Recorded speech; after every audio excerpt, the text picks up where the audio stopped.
Nah, dari seluruh perjalanan itu tuh, ada nggak satu tahun tertentu gitu yang rasa achievement-nya tuh atau goal-nya itu membanggakan banget atau paling melejit? Di titik itu tuh gue mudah sekali mendapatkan apa yang gue mau.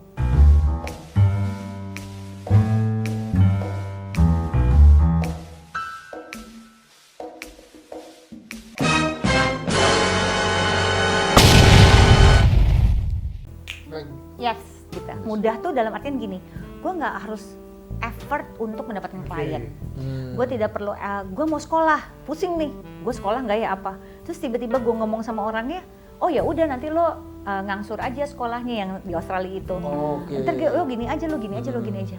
Kayak dikasih jalan gitu. Kayak jalannya tuh tahun 2018. 2018, Ya. semua gampang banget kebukanya. Iya, tiba-tiba kebuka. Terus habis itu tiba-tiba gue bilang, gue ikut dong bantuin lo untuk project ini. Terus gue bilang, kalau lo nggak mau bayar gue juga nggak apa-apa. Yang penting gue bisa bantuin lo dan gue bisa belajar. End up-nya dibayar. Terus habis itu bulan depannya gue ditawarin, yuk lo bikin aja deh program di tempat gue. Terus habis itu lo rancang deh, lo gue bayar deh. Lo mau gue bayar berapa? Terus gue megang klien, terus megang klien gue dikasih juga buat klien coaching. Jadi buat gue part time, coaching, consulting itu beda-beda semua. Yang asosiat tadi juga iya, itu juga jalan gitu. Okay. Gue jadi asosiat tempat lain, terus gue dapetin klien sendiri. In that sense, karir gue di titik itu tuh kayak wow, gila, terus aja gitu. Jadi jalan, juga, jadi iya. 2018 sama 2019 itu cukup sesuatu momen dimana gue itu cuma disuruh fokus terhadap ya udah lo ningkatin kualitas gimana kayak gitu. Semua proyeknya semua langsung datang sendiri gitu ya. Dan di tahun yang sama gue ngambil sertifikasi.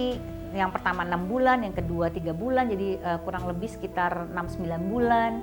Terus habis itu gue ngambil sertifikasi yang lain lagi, gue jalan-jalan, gue latihan buat lari. Gitu sampai latihan buat lari. Itu kan waktu itu gue memulai hobi gue untuk lari. Hobi gue untuk lari dan itu gue harus latihan gitu. Nah di titik itu tuh semua jalan gitu, anak-anak juga oke. Terus habis itu timing buat keluarga juga ada, walaupun memang challenging ya karena sibuk banget gitu dan gue banyak keluar kota. Tapi ini sih sebenarnya yang goal terbesar orang itu sebenarnya kalau menurut gue bukan cuma sekedar karir atau duit tapi life balance tadi kan. Betul. Dan kayak lu bisa sempat lari segala itu kayaknya goal banget ya gitu ya. Iya. Dan yang menarik tuh di tahun itu juga gue masih bisa sempat jalan-jalan, gue sempat ke Australia berapa kali. Iya. Terus habis itu gue sempat ke Jepang waktu itu. Terus habis itu gue juga sempat lari di luar kota. Terus klien gue pengennya trainingnya di luar kota. Jadi dulu tuh ada sempat di tahun 2018 tuh, 2018 benar. Itu gue ke Bali, kalau kata temen gue kayak ke Bekasi. Bolak-balik oke. Iya. Pokoknya semuanya tuh lu terima enak banget. Kerjaan enak, happiness juga enak, family juga enak. Dan klien tuh pengennya training nggak mau di Jakarta, pasti maunya di luar kota. Wah, itu enak banget itu ya. Sekalian ya. Abis gue training, misalnya gue training 3 hari gitu ya, gue akan extend 2 hari, gue liburan di Bali. Asik. Iya. Nah, gitu. kalau menurut lu nih ya, ini kan asik banget kalau dirangkum dalam 1-2 kalimat gitu ya. Kenapa bisa begitu di tahun 2018-19 ini? Apa yang bisa membuat hal itu terjadi ke lu? Mungkin bukan hal itu gimana ya, gue agak sulit nih ngegambarinnya karena kalau dipikir-pikir mungkin memang momen itu adalah momen gue untuk berkembang sih sama ngelebarin sayap. Momen menuai juga ya? Iya, momen menuai, ngelebarin sayap. Karena gue basically yang gue lakukan tahun-tahun sebelumnya gue gak lakuin hal yang sama aja gitu. Klien-klien gue rata-rata memang orang yang udah kenal gue sebelumnya, yang 2014. Yang 14 tahun gue kerja itu. Terus kemudian gue lebih ngembangin sayap ke dunia corporate. Nah, ngembangin sayap di dunia corporate in the same time itu gue juga sekolah. I think mungkin itu yang bikin orang tertarik mungkin tertarik untuk pengen untuk gue juga berbagi ilmu sama mereka gitu. Jadi kalau ditanya kenapa bisa kayak gitu ya, sumpah sampai sekarang gue juga nggak tahu jawabannya. Jadi kayak wow gitu, kayak itu enak banget gitu, smooth aja. Nah ada satu pertanyaan penting nih. Kalau menurut Miss Lista, sukses itu kayak apa sih? Artinya kesuksesan ya? Arti kesuksesan buat Miss Lista. Ya. yang mau gue tekenin cuma satu, sukses buat tiap orang tuh beda.